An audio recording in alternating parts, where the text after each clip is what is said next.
and we have to really escalate the noise we make so that we'll be heard.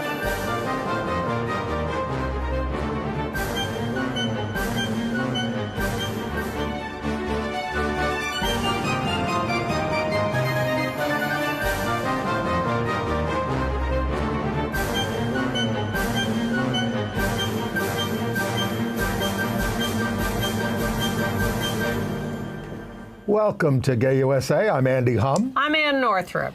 And happy Christopher Street Liberation Month. And it's also, as we tape, HIV Long-Term Survivors Day.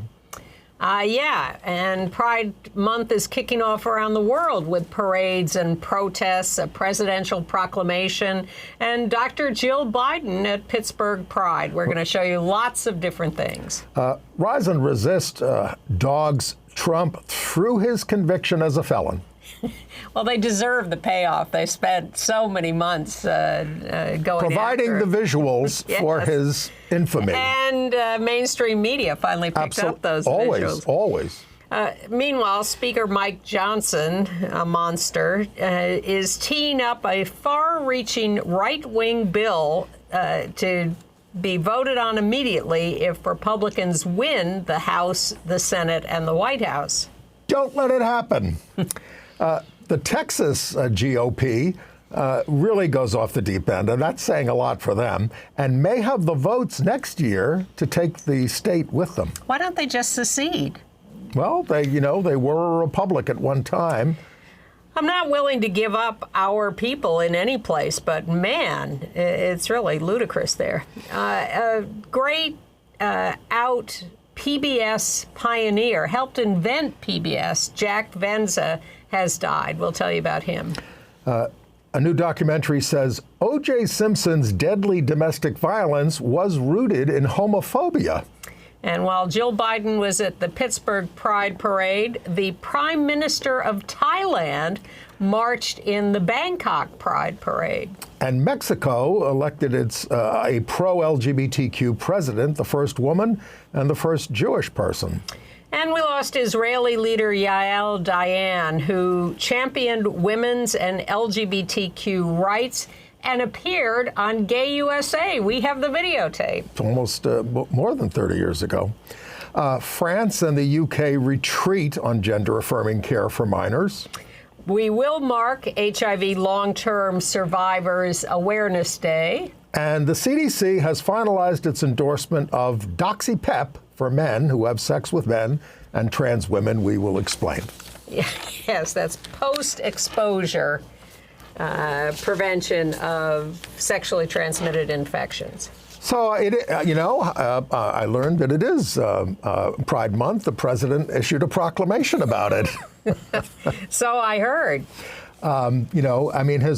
We will link to his proclamation because it's very thorough in terms of what, he talks about things like, for generations, LGBTQI Americans have summoned the courage to live authentically and proudly, even when it meant putting their lives and livelihoods at risk, and goes on about some of his achievements on behalf of the community. Certainly. But the problems that we're also up against. It's a two-page thing, and we will link to it in our email, which you can sign up for at gayusatv.org. I'm always happy to hear aggressively good words. The actions, some good, some bad, whatever, from everybody. But when someone puts out a statement that really is no holds barred, that really says what needs to be said, I appreciate that. He talks about the great diversity of the American people and its importance, and he says, wave flags at Pride high. Yeah.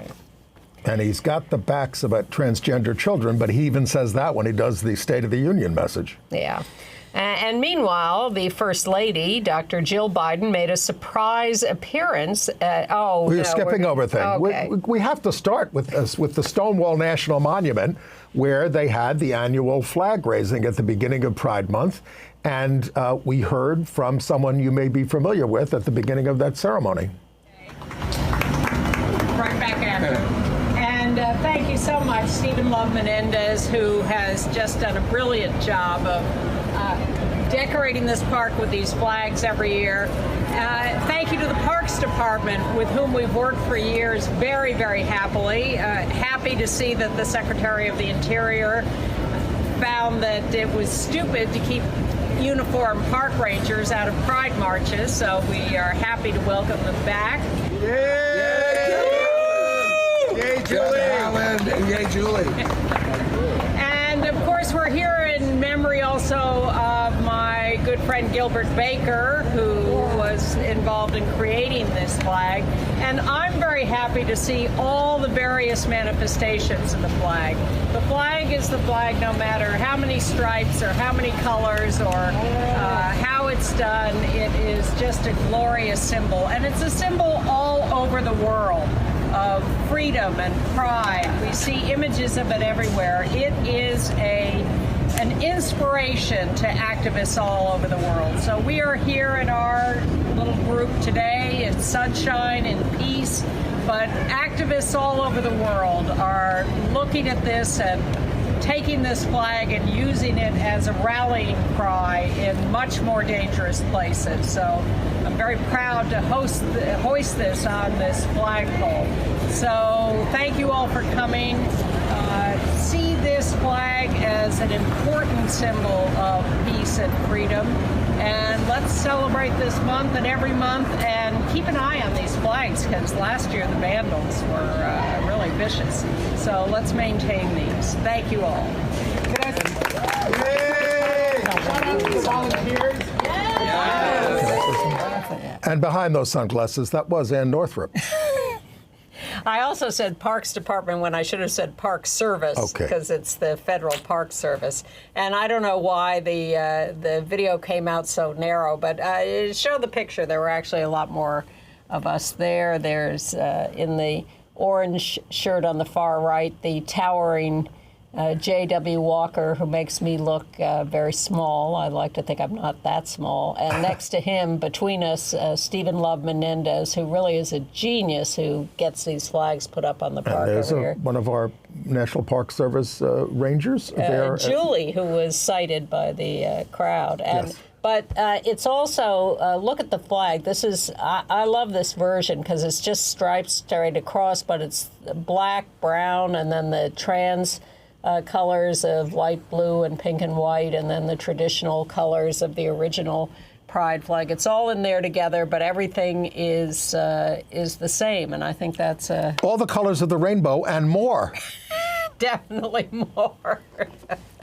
You know, I used to tell Gilbert I wasn't thrilled with the flag, but it's growing on me. And as you were saying, Dr. Jill Biden did speak at Pittsburgh Pride, and we have a video report on that. In attendance at today's Pittsburgh Pride festivities was First Lady of the United States, Dr. Jill Biden. The First Lady was in Erie this morning, delivering the commencement address at Erie Community College before coming to the Steel City. And in her remarks, Dr. Biden said amidst attempts to strip the rights of community members nationwide, the courage of those celebrating this month has never been more important. History teaches us that our rights and freedoms don't disappear overnight. They disappear slowly, subtly, silently. A book ban, a court decision, a don't say gay law. In some way, all of you here today have called upon your courage, and you've used your voice to say, we will not go back. The First Lady also took time to meet with festival goers before her speech. I like her speech. Yeah, that was good too. Yeah. And I like what they did in Florida. Oh, yeah. You know, defying Governor DeSantis' essential ban on lighting up bridges on anything but red, white, and blue in the state. For the whole summer. Yeah, Freedom Summer. What a grotesque corruption of that phrase, because that was about the civil rights movement. Anyway, we're down in San Marco, which is in the Fort Lauderdale area. So one of the activists around there was out of town, and he heard this thing about DeSantis. He was out of the country. Correct. DeSantis ordering that only red, white, and blue could be on bridges or anywhere else. And so he called a few friends back in Fort Lauderdale, and he said, we got to do something about this, and let's do this special event. Maybe 20 or 30 people will show up. They got 70 people. They held flashlights in 6 different colors to light up the Main Street Bridge in rainbow colors. This organizer was Matt McAllister. He said, celebrating freedom is great. Exercising it is better. Yeah. And they're going to hold a march there on the 29th. So if you're in the Fort Lauderdale area or San Marco, where this was. And many cities down there are flying pride flags in Florida, partly in response to the push to ban them, which didn't actually happen. And New York State and New York City, where everything is in rainbow. Yeah, now I want to get a little more explicit about this. So New York City and New York State buildings, municipal buildings, governmental buildings are lit up in rainbow colors all over and are flying flags in scores and scores of places in official government buildings. The Florida cities are defying the governor across the board, many of them raising rainbow flags all over the place. In Carlisle, Mass., someone stole 200 flags, I think like those little flags that Stephen puts up around the Stonewall Park, and the city replaced them immediately, 200 flags. Miami Beach held its first Pride concert. The Los Angeles County Library has a rainbow parenting program operating this month. This is going to be very triggering for that lifeguard in California. The Secretary of Health and Human Services, Xavier Becerra, did this whole elaborate proclamation. He put out a press release. Every single department of HHS had a statement about Pride. As well they should. Stars are coming out all over the place. A pro wrestler came out, a Bridgerton star, a baby reindeer star. They're all just coming out for Pride. We won't even go into all the details. And I think people are also inspired by the politics of the time. They want to make they want to make a statement, given how we're so much under attack. Of course. All right. So, and Philadelphia's response to this was to have the biggest drag queen story hour ever, 263 people, at the National Constitution Center, no less, organized by the Philadelphia Gay News. Well, it's very nice. I have to say 263 in attendance doesn't sound like a huge number, but it's the first time it got on the Guinness Book of World Records. Well, they invited the Guinness Book of World Records in to establish a base number that everyone else can now try to. I actually prefer the story hour in smaller groups. Well, like our lectures in schools, our meetings with students, we always went into established classes. We didn't want to do big auditoriums full of people. We wanted to do small groups. But if you're going to do this, that's your baseline now. All right. Can we talk about the Trump verdict a little? Oh, please. Well, you know, the trial was not about his tryst with Stormy Daniels, but because Trump and his lawyers were so adamant that he didn't have sex with her, her testimony ended up being crucial in convincing to the jury that this is what he paid Michael Cohen to cover up and falsify the business records to do. And I just want to quote Stormy. She finally spoke after the verdict, and she said, "I think he should be sentenced to jail and some community service, working for the less fortunate, or being the volunteer punching bag at a woman's shelter." Well, people have also made the point that because of her dignity and credibility, that it's really time for people to stop stigmatizing sex workers. And start stigmatizing rapists. Rapists and liars and cheats and corrupt politicians. Let's treat them that way. And she really did a lot to help the industry and to bring dignity to herself and her peers. Well, Trump was dogged every day of the trial and outside Trump Tower on Fifth Avenue afterwards by our comrades at Rise and Resist. So there they are. Trump is guilty. I mean, this provided the visuals. There were some Trump supporters who showed up at the Trump Tower, but this was the counter to that when they got uptown. Versions of this picture were on every newspaper, every news show. It finally paid off for the Rise and Resistors, although they had their own problems because they got attacked by some of the MAGA types and had to be rescued from a crowd. I can't remember. Well, this is the violence we worry about. I mean, I listened to Ted Koppel wade into a Pennsylvania MAGA rally, and they're unabashed about there will be a war, there will be violence if he isn't restored to the throne. I can't remember what our other picture there was. Well, outside the Trump, this is outside Trump International Hotel in Columbus Circle. They listed his 34 felonies on the sidewalk, and well, this is by Karen Shaw, who is a Rise and Resist member and is famous for her chalkings of various slogans and things on the sidewalk. So after the verdict, she went there and she just wrote count 1 guilty, count 2 guilty, and just did 34 counts down the sidewalk. Very, very impressive. Now, the Federalist Society, makers of the 6-2 reactionary majority on the Supreme Court, flew the American flag upside down this week to protest the conviction. And in solidarity with their most loyal and corrupt acolyte on the court, Samuel Alito, who has refused to recuse himself from the case against Trump stemming from the Trump leading the January 6th coup attempt. I mean, and if you read his excuses for this, it's just lies, lies, lies. Totally not credible. And of course, the Chief Justice will do, and the rest of the court will do nothing about it. But at his vacation home, Alito's protesters dressed as characters from The Handmaid's Tale demonstrated outside there. Very clever. And by the way, that's a good reminder that this week in Congress, the House and the Senate are doing bills to try to just protect the right to contraception, no less abortion, to put Republicans on the spot about it. Now, I think Alito is just a hideous monster and liar and everything else. But there's got to be some kind of line drawn about recusal, because there are certainly progressive justices who we like who have said things that could be considered political.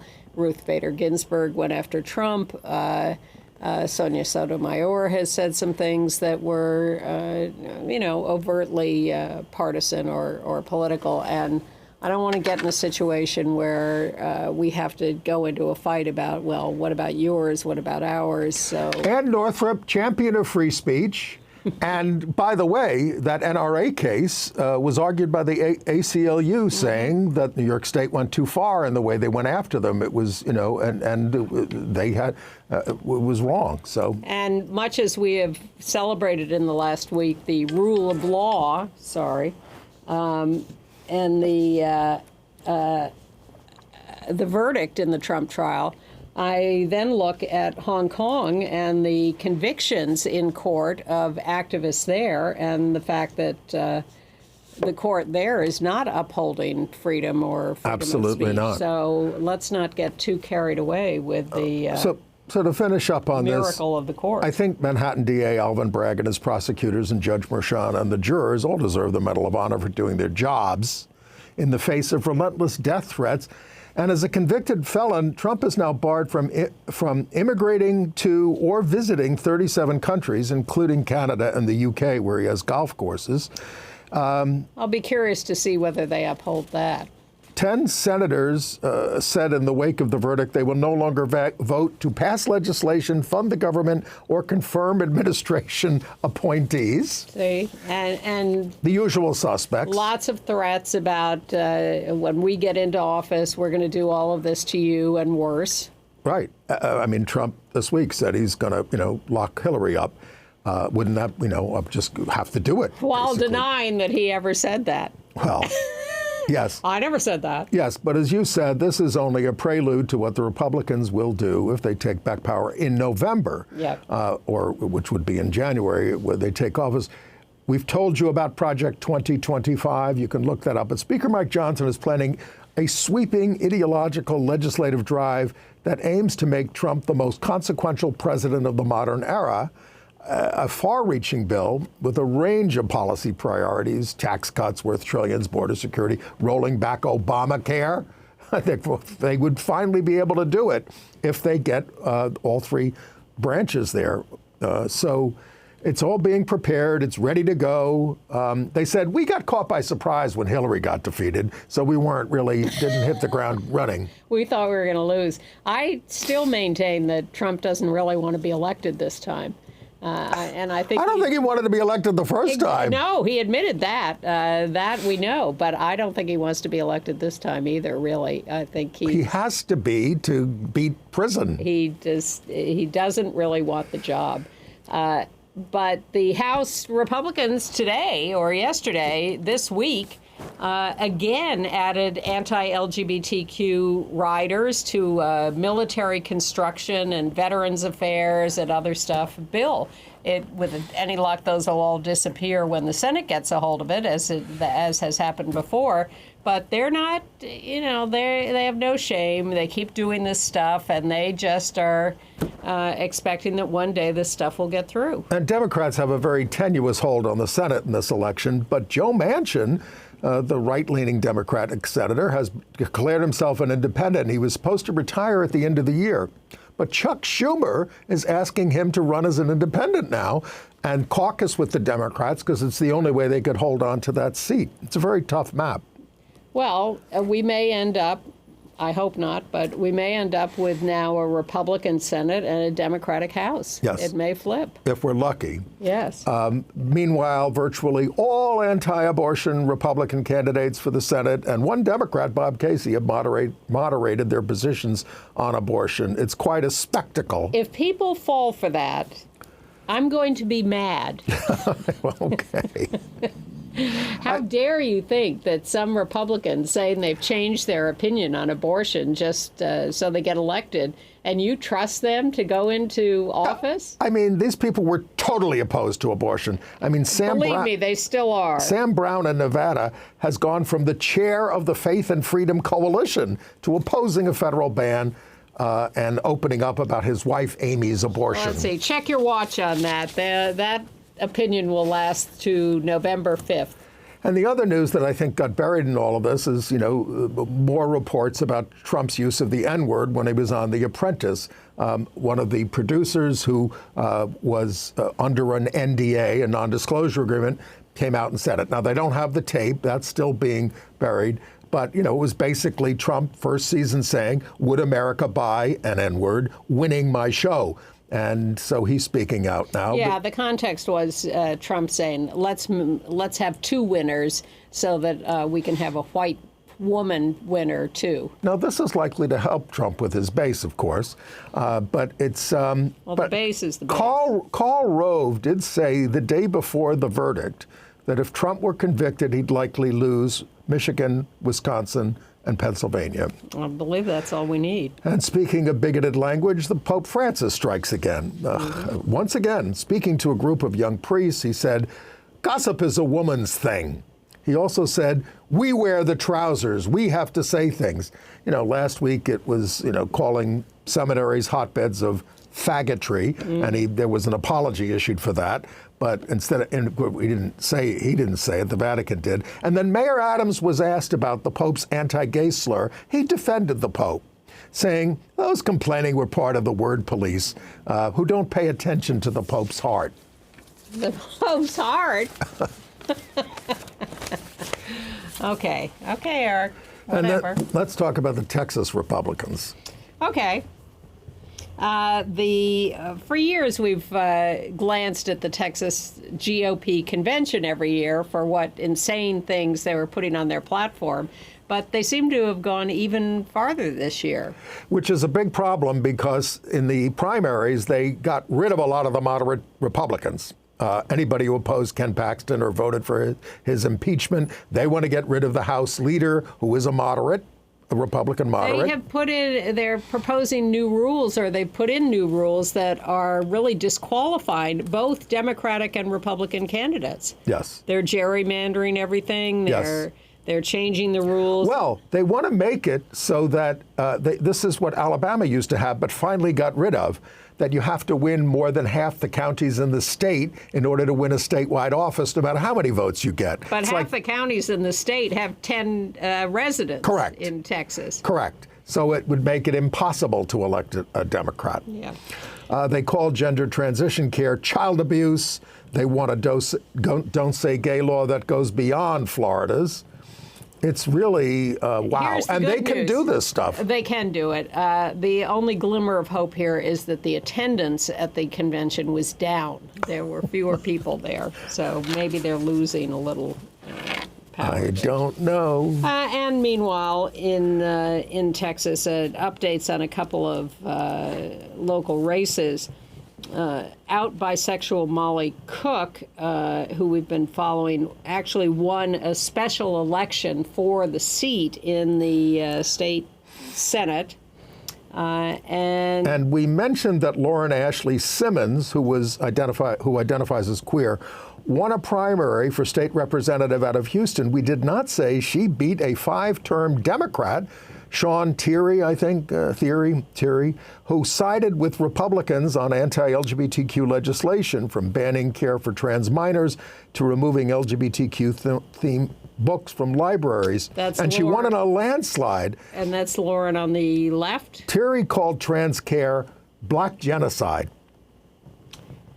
Yeah, she had a lot of right-wing views, so it was great that Lauren. She lost 2-1. Yeah. All right. Other news. State news. Go ahead. Well, I'm going to hopscotch here a little. The Federal Equal Employment Opportunity Commission has ruled finally that the Office of Personnel Management discriminated against a trans man, a retired federal employee, refusing him coverage for his gender dysphoria appointments and hormones. The case took 8 years to play out, but he finally won. Oklahoma, the House passed a trans erasure bill.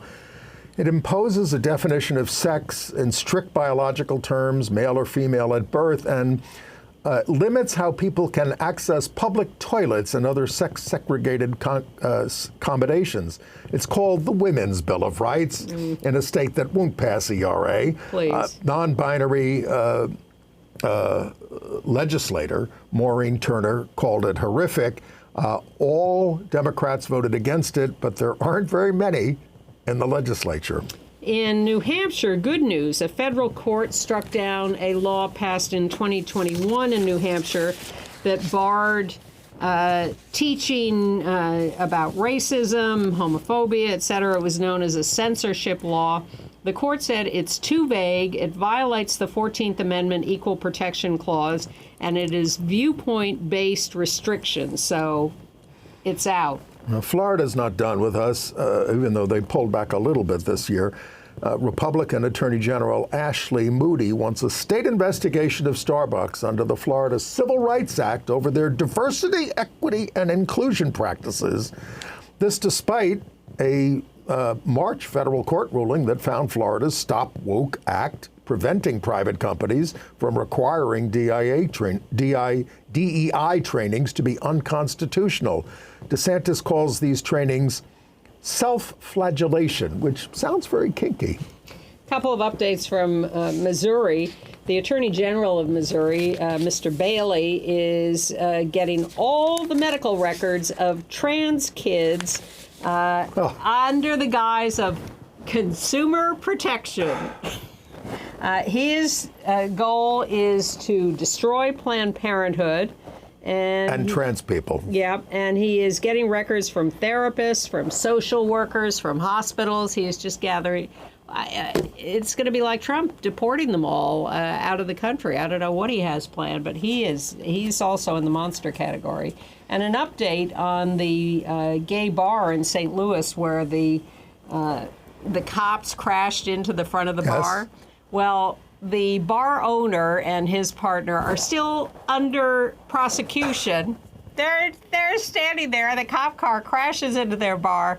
The cops get out of the car, abuse them, handcuff them, arrest them, and institute charges against them. And they're just standing there. Isn't some of this on video? A lot of it's on video. So the bar owner is now suing the city and the cops for crashing into the bar and for prosecuting him, asking for compensatory damages.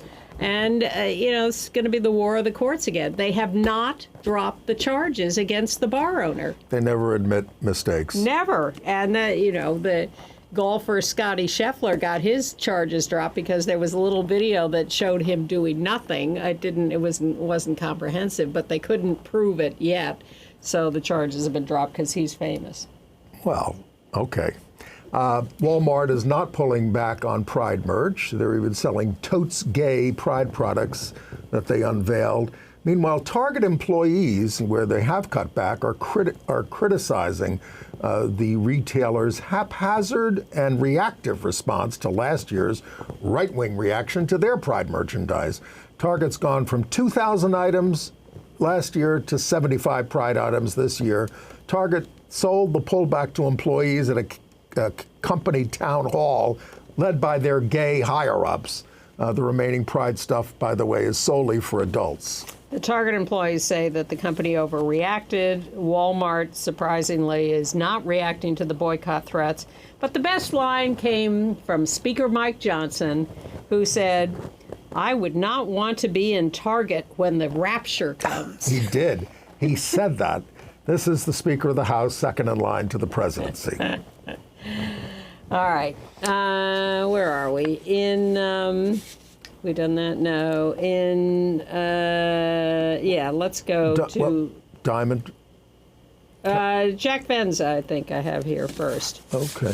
In terms of the order of our pictures. We lost a giant this week. Jack Venza, yes. 97 years old, died at his home in Lyme, Connecticut.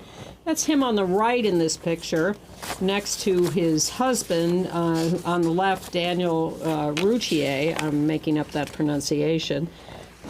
He invented performing arts on PBS. Great performances. Dance in America, live from Lincoln Center. Music in America. He was a scenic designer. He designed sets, and he'd come out of a small, poor town, and he'd gotten into scenic design, and then he was in a small group of people who were inventing public television, and specifically PBS, and he said, because they were going to do documentaries and stuff, and he said, we need performing arts on public television. That we need to bring culture to public television, and that was his idea. He was a Peabody winner, the most Emmy nominations for an individual ever, 57. I'm sorry I never worked with him, but he really had an enormous impact on the culture. What would you do without us gays? Well, I guess fulfilling stereotypes. And yes, back to Texas, where a 35-year-old man has been charged with the murder of trans woman Diamond Cameron Brigman, 36. She was shot dead. Back in March. Yeah, but we're just getting the details on that. Okay. And in Portsmouth, Rhode Island, a proud neo-Nazi who protested drag shows to protect the kids, but did it with violent, threatening, intimidating actions, has been arrested for having child porn in his possession, protecting the kids. Yeah. He's been ordered to never use the internet. Let's go to something more positive. Gay author, professor, and activist Marty Duberman. He's been honored with the Centennial Medal by the Harvard Graduate School of Arts and Sciences. He's now 93. He's written more than 25 books on progressive figures and movements, including the Stonewall Rebellion and a memoir, Cures, A Gay Man's Odyssey, because when he was young, you went into therapy to try not to be. Mm-hmm. He also wrote plays, White America, and others about Kerouac and Emma Goldman and Paul Robeson.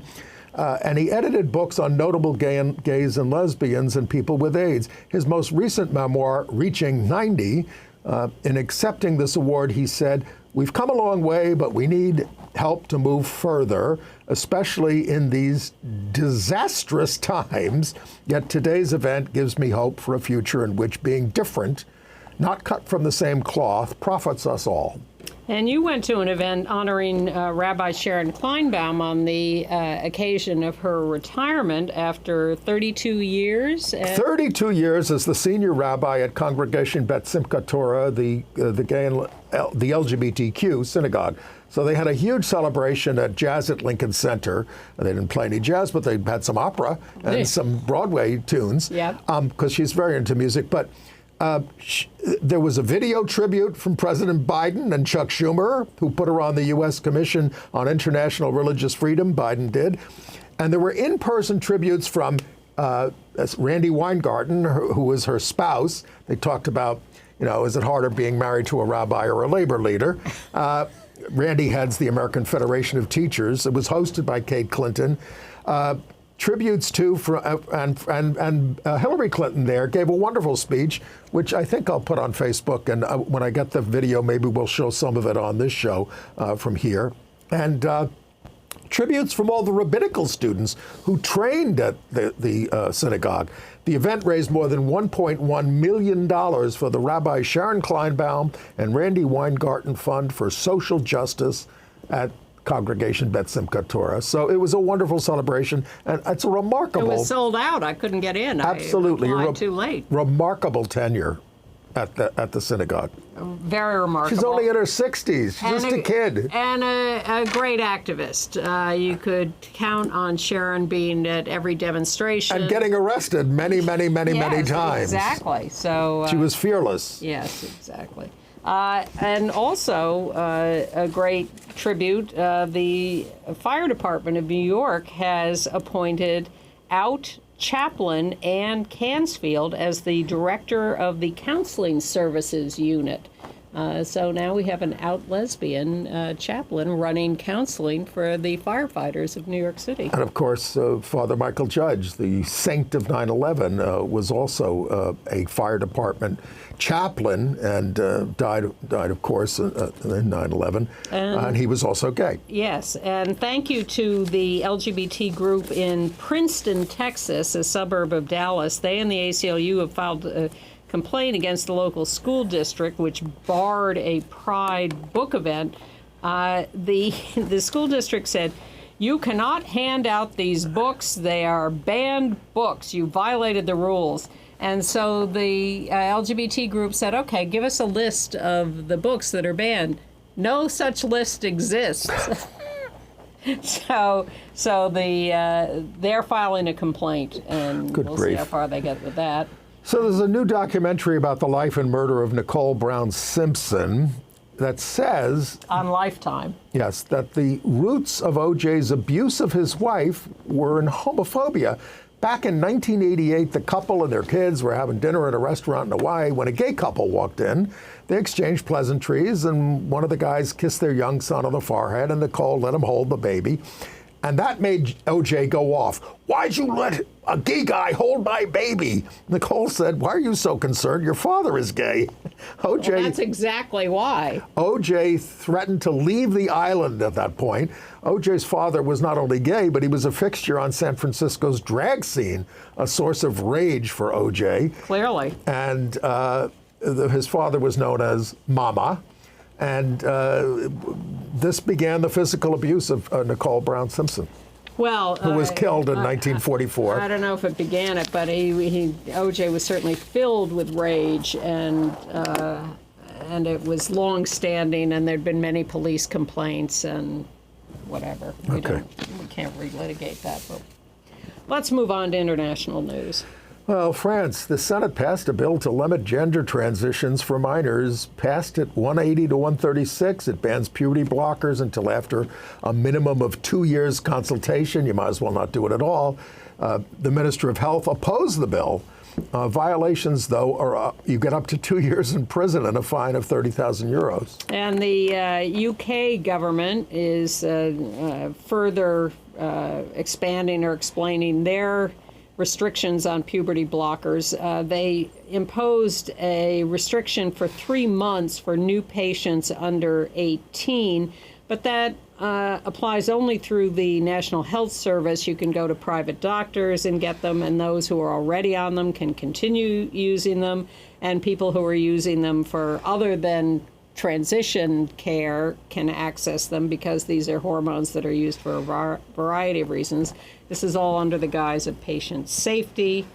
Look, everything should be looked at carefully, but there should be a lot more. And the Labor Party's not putting up a fight on that.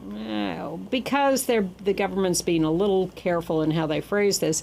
But really it comes back to, shouldn't this be a decision of the doctors and the family? Not when it comes to trans people. Or women. Correct. In this country. Absolutely. It's insane. Yeah. Well, Pride marches are nothing new in Bangkok, Thailand. They held their 25th one, but this is the first one since marriage equality became imminent. Supposed to happen, I guess, this summer. The parade was billed as a celebration of love. The governor of Bangkok participated, but more to the point, the Prime Minister of Thailand, Srettha Thavisin, led the march. He led the march. There he is. The first Thai premier to do so. That is historic. I don't think we've had a president of the United States lead one. We've had the vice president, Kamala Harris, in the Washington march. Well, and Hillary Clinton has marched. She was almost the president. She should have been the president, if only. Well, get Barack Obama out there leading a pride march somewhere. Okay. They all have to be a little nervous when they march in parades these days. I'm aware Any of parade. the warnings. I'm aware of all of that. But I don't just mean ours. I understand, but I'm happy to see that there have been a lot of pride events already this month that have been peaceful and without incident. Although there was a Chicago Pride event that was interrupted by pro-Palestinian LGBTQ demonstrators. The march was stopped briefly. Well, they wanted to, the mayor of Seoul, South Korea, wanted to stop the Pride March there, but thousands did march in the capital. 150,000. For the LGBTQ festival. We have some video of that. Let's show that while we describe this. Yeah, they've been having these marches over the years. The government's tried to interfere, has blocked them from using City Hall territory. Oh, we have a religious group that wants to use it that day. You can't use it. And they came up with an excuse again this year, a library event, I think. And so the activists in Seoul said, fine, we'll take to the streets. 150,000 people marched in Seoul, Korea. It's a gorgeous sight. So congratulations. Look at all those flags. Fantastic. Look at the big flag in Sao Paulo. Put that picture up if you can. Yes, Sao Paulo, Brazil, which again is maybe the biggest pride parade in the world. You can see that it's so big that we can barely get most of it in this picture. But we wanted to give you a sense of the scope of it by showing this overhead shot. That's a huge, long flag, and hundreds of thousands of people in Sao Paulo, Brazil. And a real breakthrough in Mexico. They had their big election, and we're certainly concerned about the outcome, but they elected Claudia Sheinbaum as president, the first woman and the first Jew elected there. Two things we have not done in the United States. She's a climate scientist and former mayor of Mexico City and member of the leftist ruling party. And as mayor, we have another picture, she marched in pride parades and eradicated gendered school uniforms in primary schools. There she is. She's a real leftist, so the current prime minister is a leftist. She's his protege. Right. She's the designated successor, and she won a huge, huge victory, much bigger than people expected. As opposed to Modi in India, whose margin of victory was much smaller than expected. And now he has to make common cause with some more moderate parties. Well, that's good, yes, right? Absolutely. Okay. And then we were sorry to see the death of Yael Dayan of Israel at 85, daughter of Moshe Dayan. And she was very pro-LGBTQ. She was an amazing feminist leader and a leader on. When she came into the Knesset, she got them to start a committee on women's stuff and made a subcommittee on LGBTQ stuff and got things moving immediately. So do we have any idea how she ended up on Gay USA 30 years ago? Well, when she came to the United States, we had heard about her, and we said, friends, I think probably in the gay synagogue, said, you know, you should have this woman on. And I was a little, I didn't know too much about her, but I didn't do the interview here. It was a guy named More's the pity. A guy named Ian Miller, but we do have this video from 1993. Yael Dayan is member of the Israeli parliament, head of the subcommittee for gay and lesbian affairs, and daughter of famed Israeli general Moshe Dayan, who is equally famous as an author and political figure. Welcome to the Gay Cable Network. Thank you. I recently met you. Not gay affairs, it's gay rights. Affairs, I leave to you. I handle rights. I see. Okay. I recently met you at the Gay and Lesbian Synagogue over Yom Kippur with an estimated crowd of 2,200 people. What were your impressions of the synagogue, and do you have anything similar to that in Israel? I'm not a religious person. I don't worship. I don't attend services. Not on Yom Kippur or on any other day. So I don't know if I cannot compare it to anything else.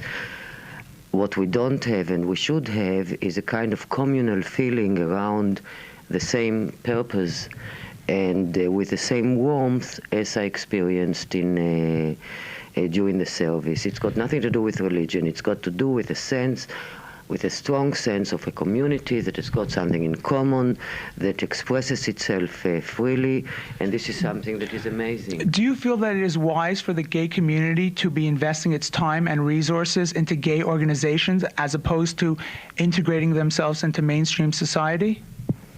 As long as the mainstream regards them as a separate community, they have to.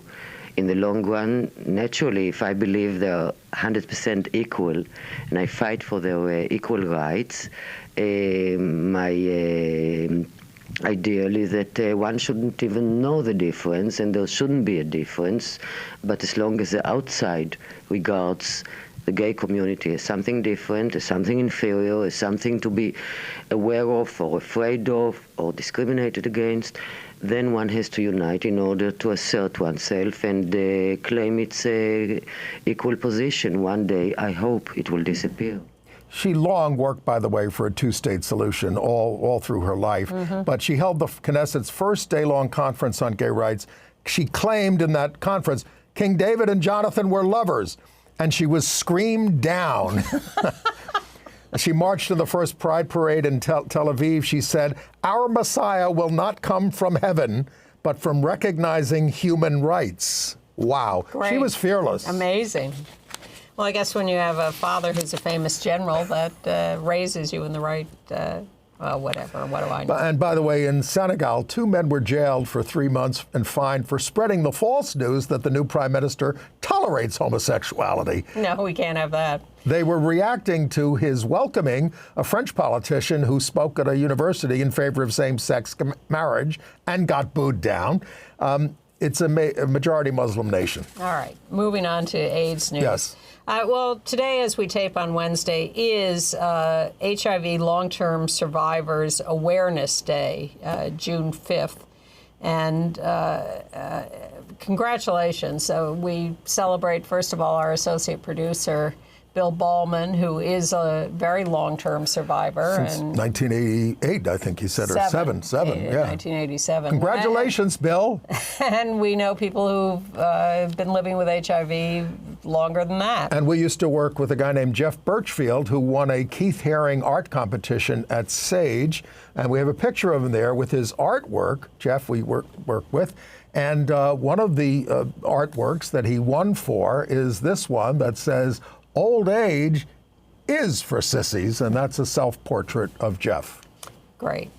Congratulations to GMHC. Their AIDS walk this year raised $1.872 million.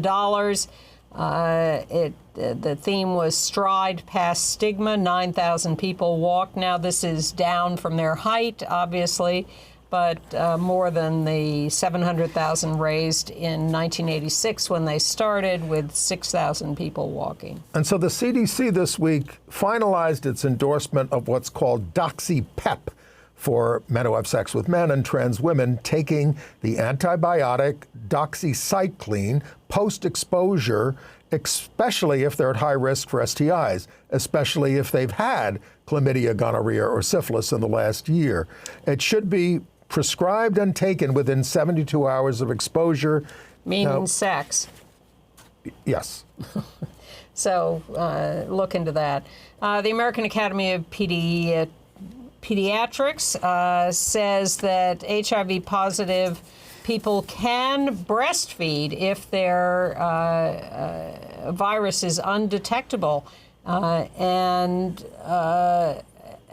should be consistent about doing it for 6 months so they don't disrupt their own gut. But this is amazing news, because breastfeeding used to be considered one of the easiest ways to transmit, so now this is different. And Ohio is gearing up to try to pass legislation in a bipartisan coalition that would repeal criminalization of HIV-positive people and to lift the ban on blood donation. There have been 200-plus prosecutions of people with HIV in Ohio. Okay. Entertainment news. Entertainment news. Start with a correction. Last week I said that Richard Dreyfuss denigrated Barbara Streisand over her direction of the movie Nuts. He did denigrate her, but they co-starred in the movie. Martin Ritt directed, and thanks to our viewer Mark for the correction. Reminder that this weekend Queer Planet starts airing on Peacock. This is the queer animals documentary. Should make a splash. You and I weren't so crazy about the play Slave Play by Jeremy O. Harris, but it is coming to HBO on June 20th and will be streaming on Max. It got 12 Tony nominations, and it has significant gay content, looking at interracial couples. But it's going to be a documentary about the making of it. Well, if you want significant gay content, I would recommend Hacks on Max, if that's the channel you're looking at. Just finished its 3rd season, has been renewed for a 4th season, and is getting praise to the skies, as it well should be. Gene Smart is just amazing. And why are they saying it's riffing on Seinfeld? Because Seinfeld has a particular attitude toward stand-up comedy and how it should be done, and trusting the audience, and Hacks has a different approach and a different analysis, so they're juxtaposing the two. Frankly, Hacks is a much smarter show. Seinfeld was a wonderful show in many ways. I will watch old episodes of that sometimes, but Hacks is really... Okay. Reminder that the memorial for Joan Gibbs, great activist, is Saturday, June 8th at 2 p.m. at 320 West 37th Street. This is the kind of thing we put in our email, more information. And a reminder that the Tribeca Film Festival has just started, and they have a cornucopia of LGBTQ films, an amazing lineup. So many we can't even begin to talk about them, but in our show note, our newsletter, we will link to the page in the Tribeca Film Festival program that lists everything, which is just astonishing. The festival runs through June 16th. And this Sunday, June the 9th at 2 o'clock, storytelling about LGBTQ ancestors at the Stonewall National Monument. Oh, nice. And also currently on at a place called the Romer Hotel in Hell's Kitchen. Oh, yes. On 8th Avenue at 51st Street, a photo exhibit by a wonderful photographer and activist, Leandro Justin, who I got to know when we started the Queer Liberation March a few years ago. He was one of the main photographers, and he does the most amazing photographs. So there's one of them on the screen there, yes, from the Queer Liberation March. The first one, I think. We're having that Queer Liberation March again this year, aren't we? Yes, on the 30th. Meet at Sheridan Square at 11 a.m. And you know, we talk about a lot of New York events, but aren't you all coming to New York for Pride? I mean, and doing the Drag March Friday night and the Dyke March Saturday night and the Queer Liberation March. I know you all have your Parade. own events in your own cities, and that's fantastic. Fantastic. That's even better. Yeah. Well, do something. Let's put it that way. It's well, I Pride remember Month, when do the Manhattan something. Parade was sort of like the, you know, one of the only ones, of course, Los Angeles, San Francisco, places like that, because people from the surrounding areas wanted to come to New York Right. rather than march in their hometowns. But now they want to march in their hometowns, which is better. And they're all over New York. The Whitney Museum hosted the Philadelphia Gay Men's Chorus in a very colorful display of rainbow-colored shirts. That looks fantastic. It really does. And a couple of other things. The screenwriter of Ghost, Bruce Joel Rubin, 81 years old, has officially come out. It's never too late. He says, It is never too late. He says, I was always gay. I always knew. My wife of 50 years always knew.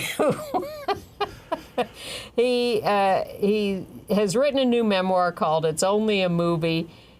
He said he hid it from public notice because he was afraid it would confuse people. He also didn't think they were ready for his S&M lifestyle. Well, listen, people weren't ready for a lot of things. I mean, Sarah Schulman posted a letter on Facebook this week about a rejection she got in 1983, saying a lot of our more conservative, librarians are not going to want a book with this kind of lesbian content. Well, the first person to get a big mainstream LGBTQ book published, I think, was Urvashi Vad, the... Well, there was the Well of Loneliness, you know. Well, yes. Yeah. Bad memories of that. But I have also picked up on something recently. I may have mentioned it briefly here, but I finally decided to start. I got really bored or something. And started watching finally on Netflix, Orange is the New Black. Oh, yeah. I have been now ridiculed by my friends for being so late to come to it. 7 seasons, 13 episodes each season, 91 hours of programming. You're doing it or you've done it? I'm in almost at the end of season 6. I have like 20 hours to go, or less, a little less. Wow. It's an amazing show. And I know a lot of people who gave up on it early. They just, wandered away. It is worth sticking with. It is really clever. It couldn't be more lesbian. And is a consistently entertaining and engaging show. And by the way, before we leave gay books, let's not forget, Gore Vidal's, gay books, John Ritchie's, the Gordon Merrick novels. Yes, and I should clarify that this Urvashi's book was nonfiction. Yes. So maybe that's the distinction I want to make. Okay. But she was the first to get a big contract from a major publisher for Yes.